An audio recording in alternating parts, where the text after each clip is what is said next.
don't subscribe to the old school way, nor the new school way, only the optimal way.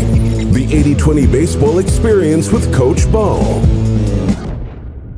Welcome, everyone, my fellow baseball community members. This is Coach Bo. I hope you're having an enjoyable day. I hope this episode can get you better. I created this follow-up episode to clarify and expound upon some key points as I wrote about in the 3 Root Hitting Plans article and the subsequent podcast episode I made with it, which I did over 6 months ago. I took 33 years of baseball knowledge and 3 weeks of writing, rewriting, finalizing that article to get it to where it was. But I wanted to go back and clarify, like I said, I want to talk about some of those key points so everybody understands exactly what I'm talking about. I want to expound upon a few things too.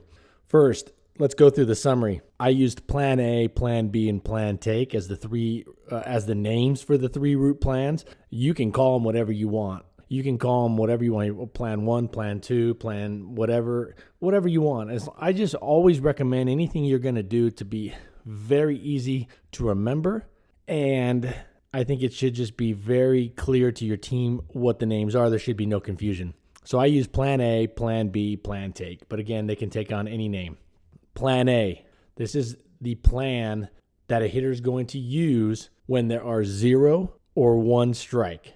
0 or 1 strike, so essentially less than 2 strikes. The second part of that is the batter will only swing at pitches when there's 0 or 1 strike, Plan A, that can be hit hard, that can be really crushed. And we're not going to get into launch angle here. I mean, there's optimal launch angles out there. That's just, been proven, but really just driving the pitch, whether that's a line drive in the gap or off the wall or over the wall. It's just a pitch that the hitter can crush. Now, something I wanted to clarify on this, a key point was that pitch is going to differ between hitters.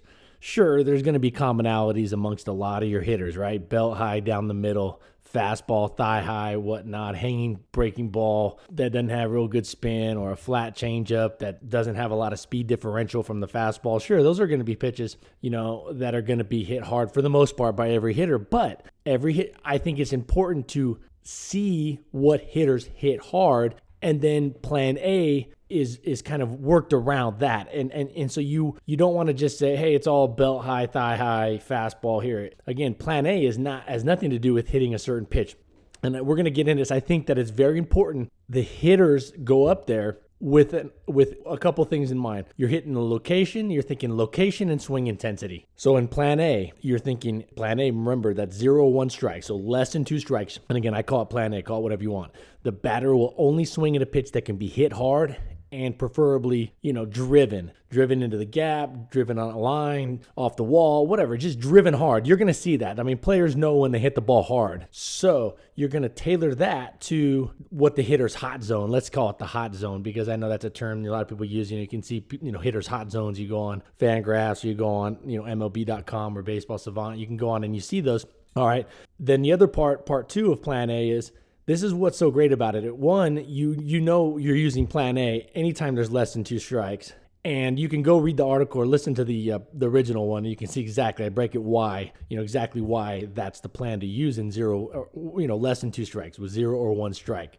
The second part of Plan A is the hitter is going to swing with an intensity level of 100%, nothing less. There's no check swings, there's no half swings, there's no 3/4 swings. If they get full, they swing through it. So I think it's important to have those 2 things very dialed in, because hitting is so hard already. You're going to have them go up there and they're looking for a pitch they can crush. And like I said, I wanted to, kind of expound and on this particular aspect, I wanted to clarify a little bit the hot zone, the zone in which the pitch, the locations that they're going to crush, that the hitters are going to want to hit hard and really swing at. It's going to be kind of something that's tailored to each player a little bit, although you're going to definitely see some commonalities. Anybody who's coached baseball long enough, you're going to know that. Typically, a pitch that can get crushed by one guy can get crushed by another guy or another player. But there are guys like Mike Trout, obviously is very, everybody knows Mike Trout hits low balls. Hell, he hits low balls really, really well compared to everybody else.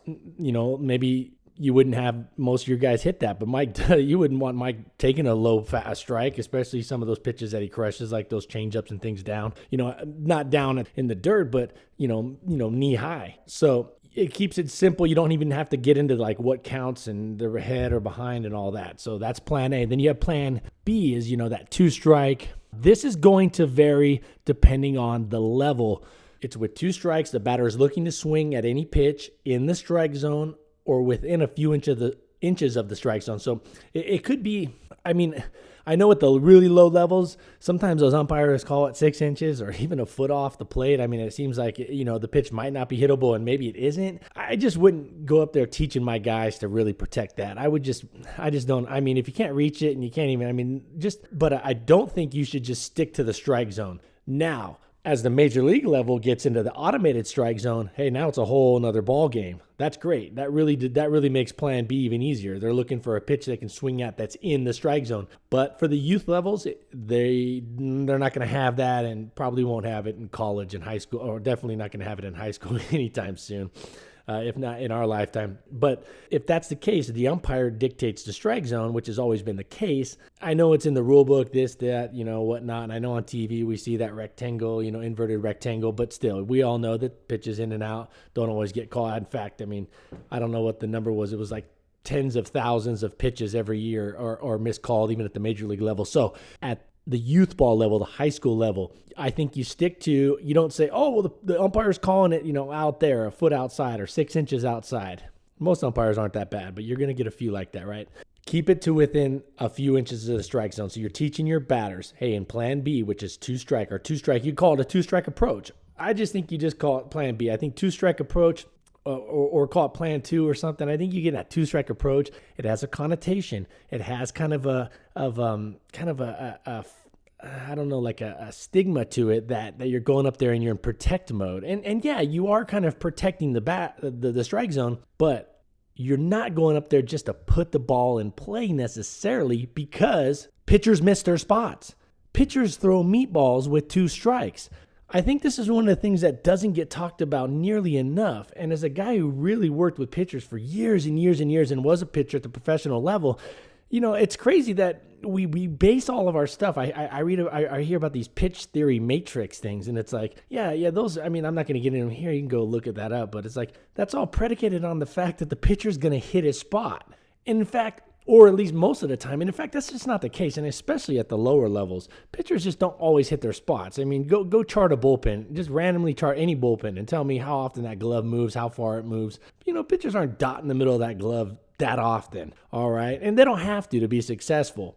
So when there's 2 strikes, I don't think you should definitely not go up there in protect mode, because you got to be ready for a pitch that's a meatball, a mistake. It's going to happen. Just thinking that the pitcher is going to throw you a pitch on the outside corner at the knees is just, an inch off. The umpire is going to call a strike every time. I just think you're giving the pitcher way too much undue credit. All right. It's not based on fact. It's based on a fear. All right. It's based on, a conventional wisdom mindset. All right, so with 2 strikes, the batter should be going up there and swinging at a pitch that's in the strike zone or within a few inches of the strike zone, and they should swing as hard as they can insofar as that a pitch allows it. So if that pitch is down and away at the knees or in on their hands an inch or 2, they might have to get a little bit creative with that bat to get it there, and they might not swing 100%. Okay, so what? Then you put it in play. All right, better to put it in play than to take the pitch in the strike zone or within a few inches of the strike zone.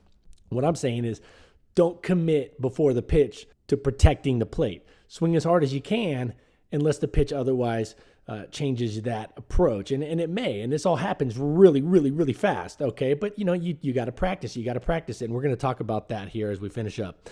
Plan take. Again, plan take is, I think I articulated it very well in the original, article, the podcast episode. Go check that out. Hey, those are for atypical pitchers. There are some good times to take a pitch. I don't think you should ever take a pitch when there's 1 strike. I don't think you should ever force yourself into a 2-strike situation and get yourself 1 strike. And obviously, you should never take a pitch with 2 strikes, right? Okay, so with 1 strike, I think you save your plan take for when there are, or you use your plan take when there is only 0 strikes. Now, that could be a 1-0 count. It could be a 2-0 count, sure. sometimes you go up there and there's a situation where the pitcher's been wild, or he's a side armor, or he's throwing extra slow, or he's throwing super fast, or he's got a cutter or whatever, and it's just not normal. It's atypical. And you want to see a pitch before, your hitter wants to see a pitch before he swings. I think that's a great idea. And in fact, that pitcher in a major league level, I think the major leagues, typically like 38% of pitches are balls. So, especially in the high school level, you might get 40% balls, 45% balls.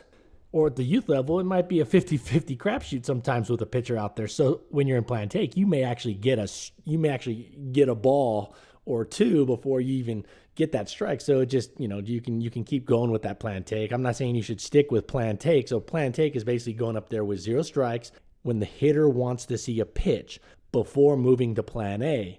You may want to stick with the plan take all the way until you get a strike. I don't necessarily think taking a strike is a good approach. I know that's conventional wisdom.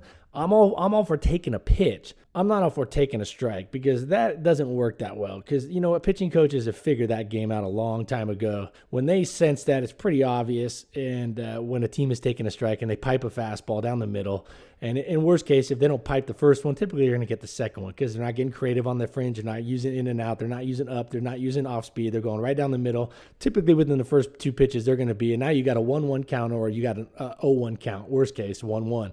And so I don't like the plan take, just taking a pitch late in the game when you're down a run. No, I don't dig that. I don't think that's the way to go, because if that meatball comes up there and you got a really good hitter, or even your average hitter, and you get a meatball, put a rip on it. Take your chances, take your chances with that, and go that way. So with the plan take, it's something I definitely think is usable. Okay, now back to how to practice this. Moving on to, this is the last part I wanted to kind of get into here. I wanted to clarify how I would practice this. So we kind of talked about a few of the points with this hitting plan, the 3 root hitting plans. Before I move into some tips and strategies that I've used with teams effectively, and I've seen other teams use effectively with this particular approach, and how to put it into practice, and how to get it into the players, and how to get it, where it gets to be effective and players have it and they're dialed in with it. Before I get into that, I want to talk about the purpose of having these plans. What I did was, it's really not a purpose. It's just simply, I took the hitting approach, the hitting plan, and I said, how can we get this down to the root, to the bare minimum? How can we simplify this to be the most effective? And like the ultimate, you hear a quote like, I think it was Da Vinci said, ultimate sophistication is simplicity is the ultimate sophistication. There's 1,000 quotes out there about simplification, simplifying things being the way to go. But it really is true, and everybody thinks simple is not effective. And a lot of people associate simple with not effective. That can be further from the truth. When you're going up there and you're facing a pitcher with multiple pitches and the strike zone, I don't know how many square inches it is. But I want to say it's like, I don't know exactly, but I want to say it's like 200, 300, 400 square inches. And those pitches are coming in at varying velocities. It's just, we all know hitting is super hard. All right. I don't get into that. I could go on for 20 minutes about the difficulties of hitting a round ball, round bat, angles, defenses right there. There's all sorts of things, right, that play into making hitting hard. Why do we continue as a baseball community to go up there and not simplify the approach down to the root? And I believe this has been done here, and why I think it hasn't been done yet, at least on a kind of a universal level, because I think it's not besides the hitters having their, kind of specific areas that they hit very well. Again, with 2 strikes, it doesn't matter. A 2-strike approach shouldn't change. And again, I'm not getting into the whole swing, part of it. You could say, choke up on the bat sort of thing. And I'm not going to get into that, because that's going to be preferential. What I'm talking about here are things that are universally the root hitting plans or hitting approach. We have basically what I said was, there years ago, I was sitting around years ago at the field watching some high caliber baseball, and I said, is this I kept hearing all these different comments about the hitting approach, and hey, when you're ahead in the count, what are you looking for? Hey, in a 3-1 count, what are you looking for? Hey, what's the most important pitch? What are you looking at first pitch? Hey, are we not swinging at curveballs? Are we taking curveballs until 2 strikes? Are we swinging on, this fastball? Is that a pitcher's pitch? hey, and I would see guys take, weak swings with less than 2 strikes. I mean, that sometimes can be epidemic, that can be an epidemic in for some teams, not swinging full speed with less than 2 strikes doesn't make any sense. If you think about it, because even if you miss the pitch, it's better to be up there for another pitch with 1 extra strike or 1 additional strike than it is to be in the dugout sitting on the bench, right, with an out or 2 if you hit into a double play on the scoreboard. So I think it's important that we kind of sit here and go, hey, is this the most simple way to do it? And I think that's what we've got here. I think this is what's been put together here. And I'm saying that with 100% humbleness and again, and if you see some differences, you see something that you don't like or whatnot, hey, reach out to me. All right, hey, you got Twitter 8020_baseball. Email me at coachbo@8020baseball.com. Hey, tell me what you think, but don't come to me and say, well, don't tell me something that it's always been what you've taught or what you were taught. Okay. I don't believe in that. I'm all for old school baseball wisdom, but it better be founded in some truth. And it can't just be, oh, this is how I did it or this. And again, there are other approaches you can have, like say, hey, I want my guys looking at it when they're ahead in the count. I'm looking for this. That may work. All right. And hitting behind. I'm not saying things don't work or do work in a sense, because I do think things work better or not. I mean, I'm going to say it right here. I'm looking for the optimal way for all of the players with some variability, such as the location of the pitch, especially with less than 2 strikes that they like to hit. But I don't think we should go up there and say, we're hitting this type of pitch or not that type of pitch. That's just too much I just don't agree. I don't agree with that philosophy. I think you should hit location. I think you should be ready for the fastball and adjust from there. And I think you're looking at location. And with 2 strikes, there should not be any variation with what pitches different hitters are looking for or that. I mean, they should be able to hit everything in the strike zone. They need to swing at everything in the strike zone, and they need to protect the fringe of that strike zone, because you do not want to go down looking. All right. But I also don't think you should be chasing wildly. All right. There's got to be that control. And you're seeing a lot more of this with the Z swing and the O swing percentage and stuff on Fangraphs. I'm a big Fangraphs guy, but there's a lot of other websites that follow this. I know I like Baseball Reference is great and Baseball Savant, but I'm just a Fangraphs guy. I've been a member with them for a long time. So anyways, all right. So I think that the thing is, nobody's really sat down on a grand scale, on a mainstream level, and said like, hey, is this the simplest approach? Is this as simple as how do we break the hitting plan, the hitting approach down? And I'm not talking about swing angle and swing this and hands and stuff. That's not my thing. All right, that's not my shtick. I'm not going to get into that. I can tell you what a great swing looks like, but I'm not a great swing coach. That's not my thing. Pitching's a different story. But when it comes to hitting approaches, I have assessed and watched so many hitters over so long, especially as a pitching coach for so long, as a pitcher, a Division I pitcher for 4 years, and a professional pitcher, and then coaching pitchers all the way from 6U all the way up to professional, all the way to major league guys. I know what a good approach looks like, and I know what a bad approach looks like. And I thought to myself years ago, I said, there's got to be a better way to do this. There's got to be a way with some variability, right? Like I talked about, but there's got to be a way to nail this down to where this is the optimal way to teach it to every team and every player, and have a little bit of variation in there. Like I said, maybe with 2 strikes, there's a little choke up on the bat with some guys, or with plan A, less than 2 strikes. Maybe, like I said, Trout's looking for a pitch a little bit more down, and, the rest of your guys are looking for something a little more up, upper thigh, hip high, things like that. And then plan take has some variability. Some guys don't like taking a pitch. They'd rather just get in there and hack. But some guys want to get in there and see a pitch, against an atypical type of pitcher. They want to get a feel before committing and adding a swing in there. All right. So there's variability to this. But when we start getting in there, I just don't agree with the ahead in the count, behind in the count, even in the count, this, that, 3-2 count. I mean, don't treat it, and some of you guys are like, well, a 3-2 count is different than a 0-2 count. No, 2 strikes. All right. Because if you take a strike with a 3-2 count, you are on the bench, and your team has 1 more out on the scoreboard for you on your side, which is not good. If you take a strike in an 0-2 count, you're on the bench, and your team still has 1 more out on the scoreboard. It's the same thing, all right? You're just as close to striking out if you take a pitch 3-2, 0-2, all right? So you start to see that's a kind of a small example of where the strike zone should dictate it. The strike zone should dictate it. Go read the original article or listen to that podcast, and it explains. I break it down quite a bit there. All right, now we're going to talk about some strategies to put this in play. This is something I didn't touch on at all in the article or in the original, basically an audio podcast. And I just read the article, and then I did some ad lib on it. I didn't get into it there. Here's some things that are really, really successful. One, when you go up there and you're hitting batting practice, you need to have, unless the guy has a real swing issue, I think your main approach, and especially at the younger high school level down, the dialogue during batting practice, the cues from the coach. I'm a big cue guy, like short, small cues to the players. I think it's imperative that you sit there and as a coach and you're right there and you can see what is a good pitch, what is not a good pitch, what is a pitch they should have crushed, what is a pitch that they should have swung at or not swung at. And if you sit there and after every pitch, I'm telling you, every pitch, I'm a big believer in not overcoaching. In fact, I even wrote I did a whole podcast, I think, on that, or at least a part of a whole podcast that was talking about, I think, the baseball and coaching community in general, and the teaching community as in general too. I mean, I was a teacher in 14 years. I just think they overteach, they overcoach. Let the kids do more. Let them figure it out. They're a lot smarter than we think. I think the general consensus is, I think that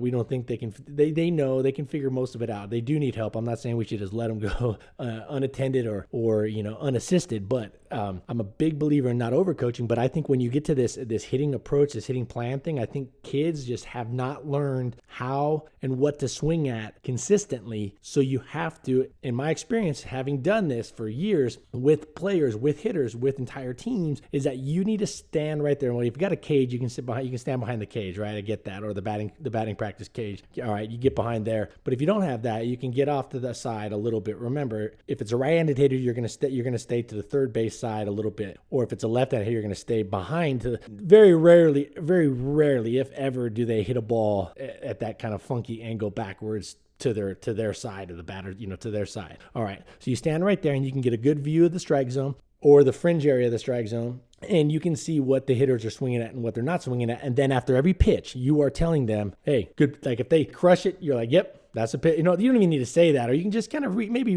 reemphasize with them, like, hey, great, pitch that can crush, you did it. Or if they swing at a pitch that's just down and away a little bit, like, nope. And now this takes some discipline as a team, because in batting practices, we've kind of been conditioned in the baseball world to swing at every pitch. All right, to swing at every pitch, not every pitch, but to swing at a lot of pitches. I think partly because the coach is, maybe getting fatigued, or the player tries to make the coach feel better and not, doesn't want the coach to get upset and doesn't want to take pitches. So they may swing at more pitches. I think this takes a lot more discipline. Maybe a machine comes into play here. Hey, even off a hitting machine, there's going to be pitches that are not hitter's pitches with less than 2 strikes. Now, unless your machine is really bad, you can use it for, it can be very effective with 2 strikes, because there are going to be some fringe strikes there. And as the pitching machines get better, they can paint, dot things more. You can go out there and get, one of those $4,000, $5,000 machines. You dial it all in. And, those are going to paint a little bit better. They're going to dot those locations a little bit better. But when you're hitting off a live coach, you're going to be behind the hitter or even off to the side a little bit. I think off to the side is tough. I prefer being behind, because seeing in and out is really hard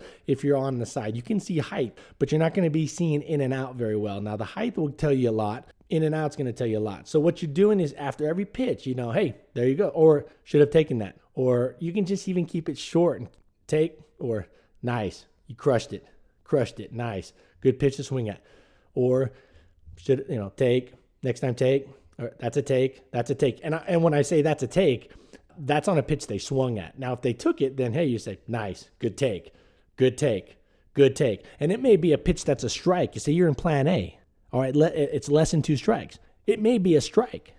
And it may happen in the game where there's a strike. And it's going to happen a lot in the game. And it's a pitcher's pitch. And it's just not a hitter's pitch that particular hitter that's up there could have driven or hit hard.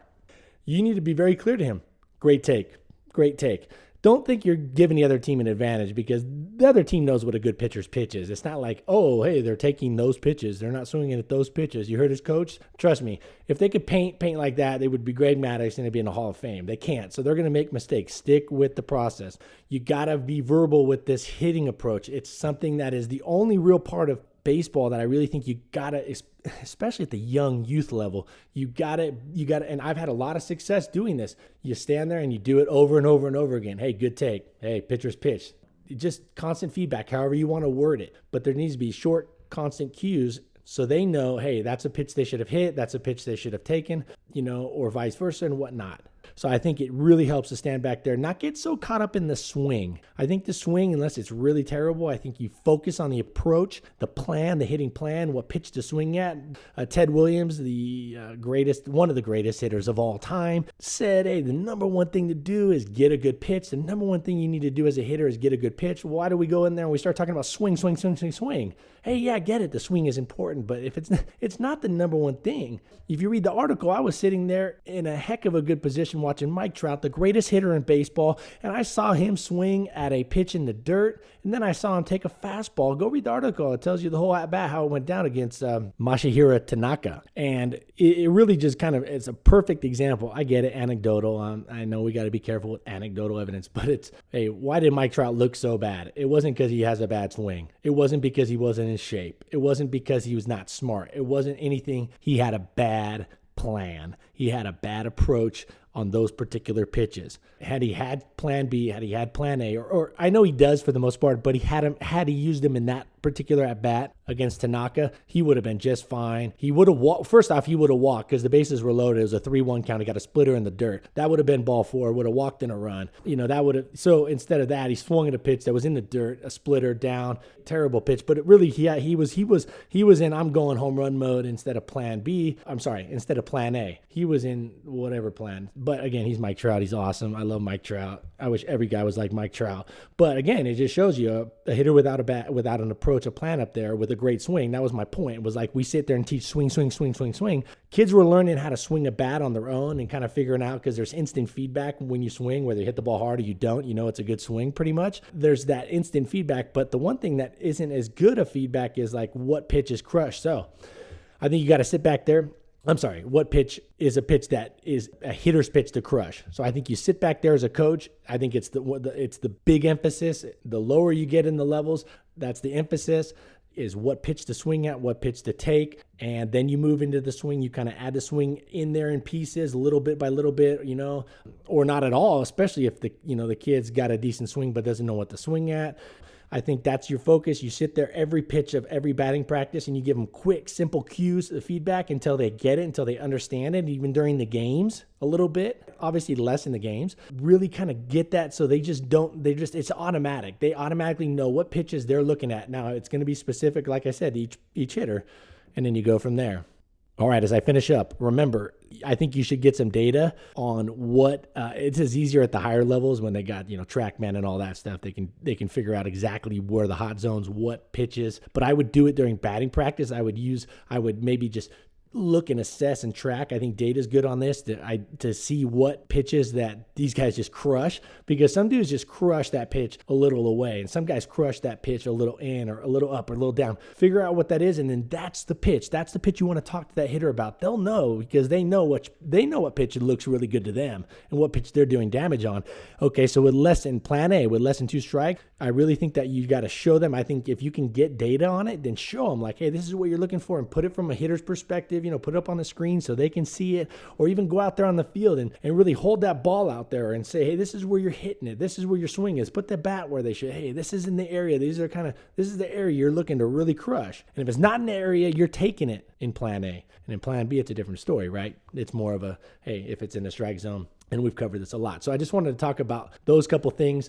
Conventional wisdom it gets you in a lot of trouble. A lot of times conventional wisdom isn't very wise. And I think this is something that we really, really need to look at and say, hey, this can be done like this. This is much better for all hitters, with a few little intricacies that are adaptable to each hitter.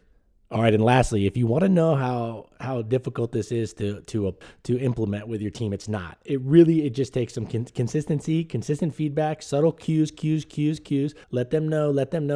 Good, bad, no, take. Oh, hey, good. Way to crush. Hey, good take.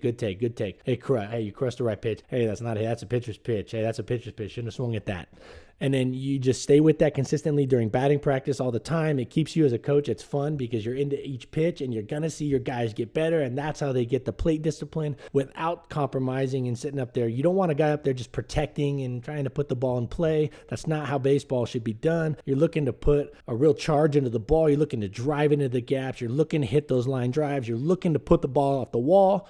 But you're not looking to swing at every pitch if that pitch ain't there. If the pitch has to be there, it is definitely easy these guys pick up on it. Players, I've used this with probably upwards of almost 100 different players, and they all picked up on it really quick. They like it. They buy into it. I think it's a lot easier for them, and there's a lot quicker feedback and things. I mean, you get quicker improvements more so than some of the other adjustments that they can make. I just think that it, and what I'm getting at is that it definitely, I think it's something that it is easy to put in. You have to just do a couple of those steps. You got to explain it to them. I think the simplifying of it already takes care of a lot of the problems. And then you just kind of put them in, put it in, work them. And I'm telling you, you're going to see some benefits happen quickly. You're going to see it grab hold with your players, and you're going to start to see your offense producing more runs, and each of your guys taking more pitches that are not good pitches. They're having better at bats. They're not chasing as many pitches, and they're putting a good swing on pitches more often, and they're driving more balls. All right, guys, you can see I'm excited about this. I just think this is something that's big. This is one of my biggest things I think I've kind of put together here over the years, and baseball has been figured out for the most part. 99% of baseball, I think, has been figured out, and it's just a matter of a lot of what I do is get out the best information from all the sources that I can. And I go, hey, a guy over there in Kansas, a coach over there, or Ed Sheff does this, your old coach at Lewis and Clark State, or Dave Snow at Long Beach State did this, or, Garrido did that, or Cressy's doing this with his guys over there at Cressy Performance, or Driveline, or the Texas Baseball Rants, or, that coach, I listened to John Savage over at UCLA, and he does this, or TJ Bruce, I read something about him, about infield play, and I said, that's awesome. All I'm looking for is the best way. And I don't care who wrote it, who said it, who told it, or teaches it. I just look for the best ways. And a lot of the stuff that I'm doing is just trying to take and go, okay, that's the best way. That's the best way. And I just read, I listen, I watch all day, and I try to find this. And then from time to time I go, hey, is there something out there that isn't being talked about and just kind of getting passed along as, this is the best way, or this is kind of how we always done it. And then I go, is there a better way to do it? And sometimes there just isn't. In this case, I truly think there is a better way to do it. This is the best way to do it. Again, with some variation depending on each hitter. Like I said, there's going to be little things like the hot zone, or little things they might do with their bat to adjust their swing a little bit with 2 strikes, whatnot. I'm not going to get into that. That's up to you and your individual players. All right, guys, this has been Coach Bo. Take this. If you have any questions, reach out to me, Twitter, 8020_baseball, or Coach Bo at 8020baseball.com. All right, go back and read that other article if this is the first time you've heard this from me. All right, that's it. Hey, have a great day. This has been Coach Bo. I am out. This has been the 80-20 Baseball Experience. This is a really good team, and so you have to earn everything you have against them and take opportunities when they present themselves. Take it to the field.